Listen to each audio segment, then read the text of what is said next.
How to add WhatsApp button on Facebook page. Hello everyone, I am Vishaka and welcome to our channel. Now let's get right into the tutorial.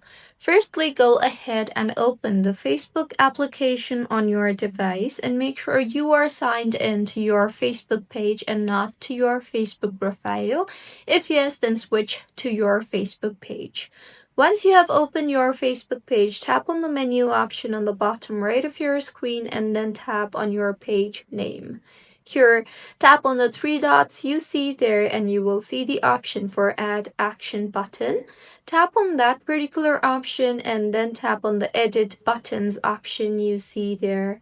Here you will see various options on how people can contact you. So tap on the WhatsApp checkbox you see there and you will be required to connect your WhatsApp account with the Facebook page.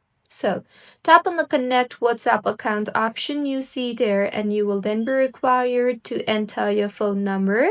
So enter the phone number and tap on the Send Code button at the bottom. Further, enter the verification code sent to you in your Facebook number that you just entered and then tap on the Verify Code button. Once verified, tap on the Save option you see there at the bottom in order to save the changes that you just made. And now if you go back to your profile and tap on the three dots again and then tap on the View As option, then here as you can see the WhatsApp button is now available. So this is how you can add WhatsApp button on Facebook page. If you find this tutorial helpful, please like the video and do comment if you have any queries. Also do subscribe to our channel for more helpful tutorials like this. See you on the next one.